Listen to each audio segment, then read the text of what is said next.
Hi! నమస్తే. Welcome to my channel Vasumathi శ్లాస్. చిన్నదాని బర్త్‌డే కానీ మేము సండే ఎళ్ళాం గదా! బయటికి. సో, నీట్‌గా రెడీ అయితూ ఎలా నేను రెడీ అయితున్నది చూపిస్తూ మీకు వీడియో చేశాను. రోజు వంట వీడియోలు చేసి మీకు చూసి మీకు విసుగొచ్చేసి నాకు విసుగు. నేను ఈ వీడియోలో ఏం చెప్తున్నానంటే యెల్లో శారీ చూస్తే నాకు నా పెళ్లి చూపులు గుర్తొస్తాయండి. ఎందుకంటే మేము పెళ్లి చూపులప్పుడు మా సిస్టరు యెల్లో శారీనే. మా సిస్టర్‌కి 4, 5 పెళ్లి చూపులయిపోయినాయి. బట్ నాకు 34 పెళ్లి చూపులనమాట. అందులో 30 పెళ్లి చూపులకు యెల్లో శారీనే కట్టినా. ఇలాగా అది ప్యూర్ సిల్క్ అనమాట. అప్పట్లో చిన్నది కాఫీ బార్డర్ ఇదే కలర్ కాంబినేషన్ అనమాట. చిన్న బార్డరు ప్లెయిన్ యెల్లో శారీ.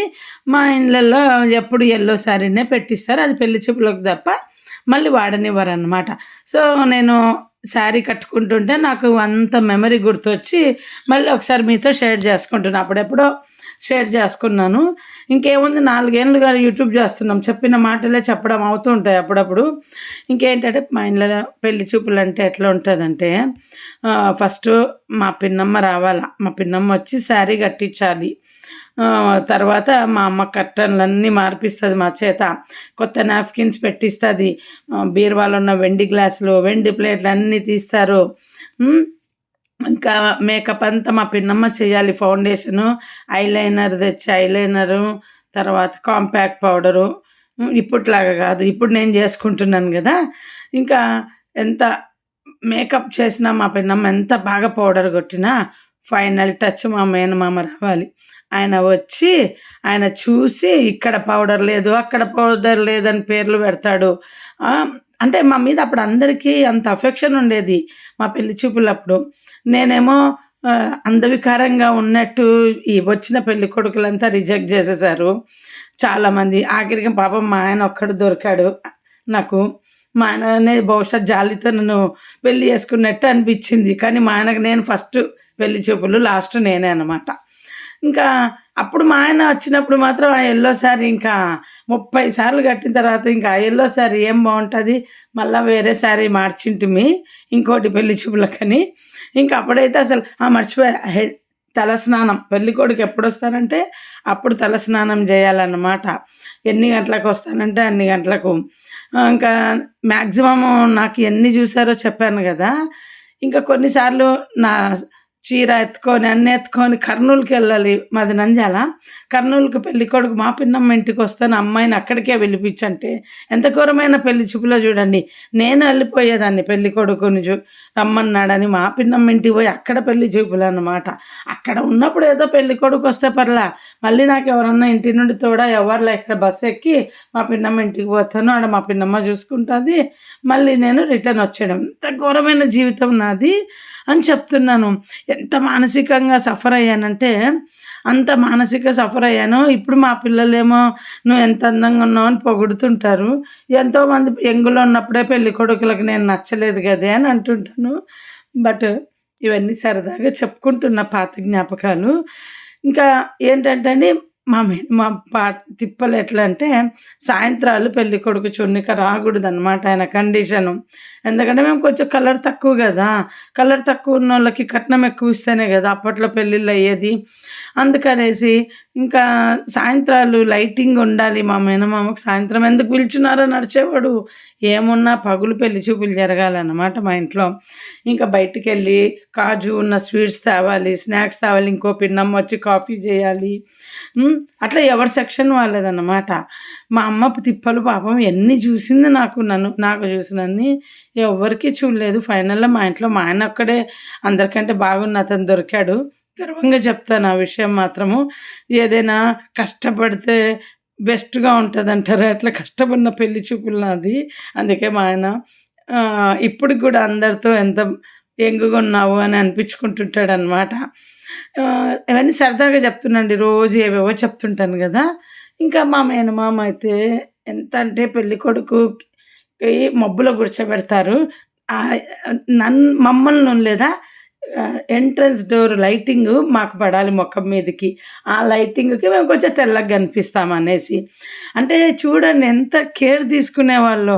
ఇప్పుడు నల్లగున్న అమ్మాయిలని చూస్తుంటే పెళ్ళిళ్ళైతుంటే అసలు ఒక్కొక్కరి పెళ్లి చూపులు ఫోటోలు అంటే పెళ్లి వీడియోలు చూస్తుంటే వీళ్ళందరికీ ఎంత ఈజీగా అవుతున్నాయి ఈ కాలంలో పెళ్ళిళ్ళు అనిపిస్తాయి. ఆ కాలంలో పెళ్ళిళ్ళనేది నల్లగున్న వాళ్ళకి కావడం చాలా కష్టముండేది. మనుషులు ఎంత బాగా మంచోళ్ళుగా మారిపోయినారని ఆనందమేస్తుంటది.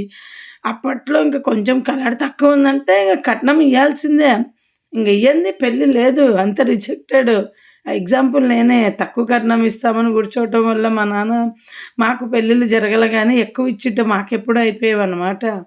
సో, అలా ఎంత మానసిక బాధలు పడ్డానంటే నేను అది మళ్ళీ ఎళ్ళేదా వాళ్ళు పెళ్లి చూపులయిపోయినాక మా మేనమామ అన్నాను గదా! ఆయన కర్టెన్‌లన్నీ తీపిస్తాడు. ఇంట్లో ఉన్న అంటే ఓపెన్‌గా పెట్టిస్తాడు. ఇంట్లో ఉన్న లైట్‌లన్నీ ఏపిస్తాడు. హ్మ్. పౌడర్ తక్కువ పూస్తే అడుస్తాడు. ఎక్కువ పూస్తే అడుస్తాడు. అంత ఫైనల్ టచ్ ఆయన జేయాలి. ఏమి ఈరోజు నల్లగుందంటారు. ఇంగ మేమేమో సంవత్సరానికి 3 సార్లు బెంగాల్‌కెళ్ళేవాళ్ళము. ఆ బెంగాల్‌కెళ్ళొచ్చేసరికి మొఖాలు మాడిపోయేటి 15 రోజులుంటాం ఆశ్రమంలో. వచ్చేసరికి మొఖమంతా నల్లగా ఉంటది. ఇంకో మేనమామ అరిచేవాడు, "మీరిలా పెళ్లి చూపుల టైంలో ఎప్పుడు అప్పుడు ఇంగ వచ్చినాక వెంటనే పెళ్లి చూపులయినాయనుకోండి, ఇంగ నల్లగుంటాయి. మళ్ళీ 4 రోజులు పడతది మా మొఖము సెట్ అవ్వడానికి. కల్కట్టా నీళ్ళు పడేవి గాదు మాకు. మళ్ళీ అట్లా ఒక మేనమామ అరిచేవాడు, "మీరిలా పెళ్లి చూపులప్పుడు ఎప్పుడు ఆశ్రమాలకు తిరుగుతా ఉంటే ఎలా అయితాయని." ఇంగ మా పిన్నమ్మలైతే, "మీరు మీ అమ్మతో పాటు ఏ పెళ్ళిళ్ళకెళ్లరు? వెళ్తే గదా నలుగురు చూసి పలానా పిల్ల పెళ్ళికి రెడీగుందని అడుగుతారని వాళ్ళు అనేవాళ్ళు. ఇన్ని సఫర్ అయినాను. ఇవన్నీ కూడా మా ఇంట్లో మా చెల్లెలు, మా అక్క ఫేస్ చేయలే గానీ, నేను మాత్రం బాగా ఫేస్ చేశానండి. ఇప్పుడు మా పిల్లలు మా ఇంట్లో బంధువులందరి ఫోటోలు జూసి, "నువ్వే ఎంత బాగున్నావమ్మా, నువ్వే ఎంత బాగున్నావమ్మా" అని అంటుంటారు. ఇంగ నాకు ఆ తల మీద ఆ జుట్టు ఊడింది గదా! నా పెద్దదంటుంటది, "నా పెళ్లి టయానికి ఉన్న జుట్టు ఊడగొట్టుకుంటావు. నువ్వు డర్మటాలజిస్ట్ కాడికెళ్ళంటే, ఎక్స్‌టెన్షన్ బెట్టుకుంటాలే" అని చెప్తుంటాను. సో, మా పిల్లలు ఫ్రెండ్స్ గూడా ఇప్పటికి ఆంటీ, అంకుల్ ఎంత బావున్నారని మెచ్చుకుంటుంటారు.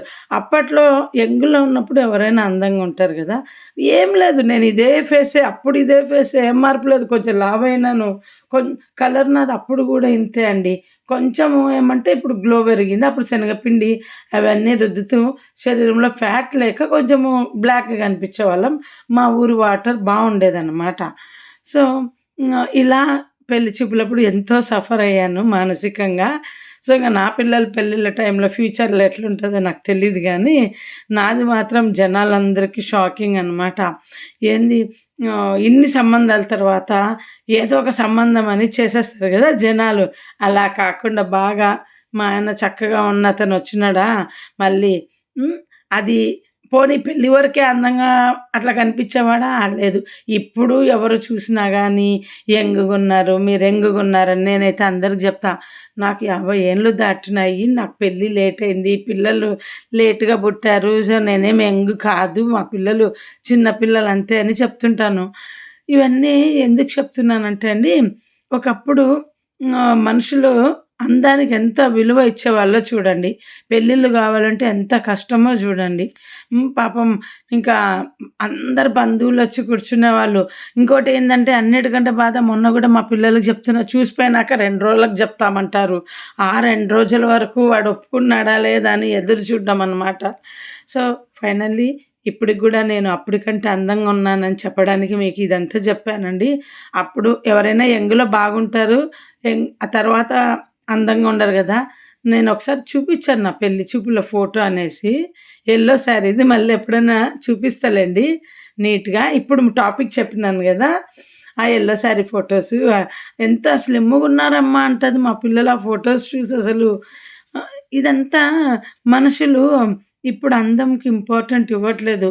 ఉద్యోగము లేదా కట్నం బాగిస్తే. లేదా ఇంకా నాకు తెలిసి అంతే అండి. మళ్ళీ తప్పుగా అనుకోకండి. ఉద్యోగం చేస్తుంది గదా! అమ్మాయి ఎలా ఉన్నా చేసేసుకుంటారు. లేదా దండిగా డబ్బులిస్తే చేసుకుంటారు. మరి ఆ టైంలో ఎందుకు అబ్బాయిలు ఇలా లేరు? అంటే ఇప్పుడు పిల్లలే కరెక్ట్‌గున్నారని నేను అంటున్నాననమాట. ఆ కాలంలో ఆహ్, వ్యాపారం లేకపోయినా, ఉద్యోగం లేకపోయినా ప్రతి ఒక్కరికి ఎక్కువ కట్నం కావాలని ఆశించేవాళ్ళు. ఆ కాలంలో జీవితం అంటే ఇంకా ఏంటంటే ఆడపిల్లకు పెళ్లి చేయడమే తల్లిదండ్రులకు భారంగా ఉండేది. ఇప్పుడు అలాంటి సమస్యలే లేవు. మా ఇంట్లో ఒక బల్బు ఏస్తే 3, 4 కలర్స్ వస్తాయి. ఆ కలర్స్ అన్నీ మీకు చూపిస్తున్నా. ఈ యెల్లో చీరలు చూస్తే 30 పెళ్లి చూపులు చూసాను గదా! నాకదే గుర్తొచ్చింది ఆ రోజు రెడీ అయితా ఉంటే గూడా. సో, అందుకని మీకు ఈరోజు వీడియోలో అదే చూపిచ్చా. నేనిప్పుడు వాడుతున్న చూడండి ఎన్ని క్రీములు అప్పుడేం లేదు. ఫెయిర్ అండ్ లవ్లీ వాడేవాళ్ళం. మేము స్నానానికి ప్రతిరోజు శనగపిండిలో మీగడ, పాలు, నిమ్మరసం వేసుకొని ఒళ్ళంతా ఫేస్‌కు అంతా సబ్బు లేకుండా అదే వాడేవాళ్ళమండి. ఒక 5, 6 ఏండ్లు అదే వాడాం. మా ఇంట్లో సబ్బు ఉండేది కాదు. ట్రావెలింగ్ ఒక్కొక్కటి సబ్బు వాడేవాళ్ళం. మా గురువుగారు చెప్పినారని నేనైతే పెళ్ళిళ్ళకెళ్తే గూడా అంటే శనగపిండిలో పసుపేస్తాం గదా! స్కిన్ గ్లో ఉంటది గదండీ! పెళ్ళిళ్ళకెళ్తే గూడా ఏం చేసేదాన్నంటే పసుపు శనగపిండి కలిపినది తీసుకుపోయి నీళ్ళేసుకొనైనా ఫేస్ వాష్ చేసుకుంటుటి కానీ ఫేస్‌కి సబ్బు పెట్టకుండా ఉంటి. అంత కేర్ తీసుకుంటుంటే నా స్కిన్ను.